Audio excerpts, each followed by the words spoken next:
ఈ వీడియోలో మనం మెగా డిఎస్సికి సంబంధించి నియామకాలకు ప్రభుత్వం తీసుకుంటున్నటువంటి చర్యల విషయంలో అప్డేట్ని అయితే చూడబోతున్నాం. మెగా డిఎస్సి నియామకాలకు రంగం సిద్ధమైనట్లుగా తెలుస్తుంది. సర్టిఫికేట్ వెరిఫికేషన్కి 13 బృందాలను ఏర్పాటు చేసినట్లుగా సమాచారం. స్కోర్ కార్డుల రూపంలో ఇదివరకే అభ్యర్థులకు సంబంధించిన మార్కుల వివరాలు అఫీషియల్ వెబ్సైట్లో అందుబాటులో రావడం జరిగింది. మీరు ఏవైనా అభ్యంతరాలు తెలపాలనుకుంటే ఈ అభ్యంతరాలు తెలిపేందుకు ఈరోజే తుది గడువుగా ఉంది. ఒంగోలుకు సంబంధించి సమాచారం చూసినట్లయితే జిల్లాలో మెగా డిఎస్సి 2025 నియామకాలకు రంగం సిద్ధమైంది. మెగా డిఎస్సి ఫలితాలను, అభ్యర్థులు సాధించిన మార్కుల వివరాలను స్కోర్ కార్డు రూపంలో పాఠశాల విద్యాశాఖ సోమవారం రాత్రి విడుదల చేసింది. వీటిని అభ్యర్థులు డిఎస్సి వెబ్సైట్ నుంచి డౌన్లోడ్ చేసుకోవచ్చు. ఒంగోలు జిల్లాలో డిఎస్సికి 629 పోస్టులు ప్రకటించగా 21,559 మంది దరఖాస్తులు అయితే చేశారు. వీరికి జూన్ 6 నుంచి జూలై 2 వరకు 26 రోజుల పాటు కంప్యూటర్ ఆధారిత పరీక్షలు 2 సెషన్స్లో నిర్వహించారు. పరీక్షకు హాజరైన అందరి అభ్యర్థుల తుది మార్కులను ప్రస్తుతం విడుదల చేశారు. వీటిపై అభ్యంతరాలు తెలియజేసేందుకు బుధవారం వరకు గడువు ఇచ్చారు.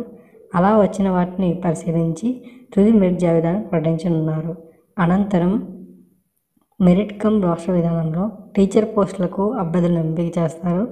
జిల్లాలో డిఎస్సి పోస్టుల భర్తీకి సంబంధించి అన్ని ముందస్తు ఏర్పాట్లు చేయాలని పాఠశాల విద్యా డైరెక్టర్ విజయరామరాజు గారు ఆదేశించారు. అభ్యర్థుల సర్టిఫికేట్ పరిశీలనకు ప్రతి 50 మందికి ఒక బృందాన్ని ఏర్పాటు చేయనున్నారు. ఆ ప్రకారం ఈ ఒంగోలు జిల్లాలో 629 మందికి 13 బృందాలను అయితే నియమిస్తారు. ప్రతి టీంలో ఒక ఎంఈఓ, ఒక హెచ్ఎం, ఒక డిప్యూటీ తహసీల్దార్ ఉంటారు.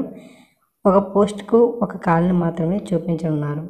ఈ విధంగా ఏవైతే వేకెన్సీ అయితే ఉన్నాయో అంతమంది అభ్యర్థులు మాత్రమే ప్రస్తుతం మనకు ఫస్ట్ స్టేజ్లో సర్టిఫికేట్ వెరిఫికేషన్కి పిలుస్తారు. వారి యొక్క సర్టిఫికేట్స్లో ఏమైనా సరే ఇబ్బందికరంగా అనిపిస్తే, అవి కరెక్ట్గా లేవు అనిపిస్తే వేరొక వారిని తర్వాత లిస్టుల ద్వారా పిలుస్తారన్నమాట. ప్రజెంట్ అయితే 1:1గానే ఈ పోస్టులకు సంబంధించి వెరిఫికేషన్ ప్రక్రియ అయితే ఉండబోతుంది. ఈ ప్రతి టీంకి సంబంధించి ఒక ఎంఈఓ, ఒక హెచ్ఎం, ఒక డిప్యూటీ తహసీల్దార్ అయితే ఉంటారన్నమాట. ఇదే తరహాలో అన్ని జిల్లాలకు సంబంధించి కూడా ఇలా టీమ్స్ అయితే ఏర్పాటు చేయడం జరుగుతుంది. ఈ విధంగా ఈ టీం అంతా కూడా 1:1 రూపంలో ఎంపికైన అభ్యర్థులు మెరిట్ లిస్ట్ ఆధారంగా ఎంపికైన అభ్యర్థులు అందరూ కూడా వెరిఫికేషన్కు హాజరు కావాల్సి అయితే ఉంది. త్వరలోనే షెడ్యూల్ కూడా రిలీజ్ చేస్తారని చెప్పి సమాచారం అయితే ఇచ్చారు.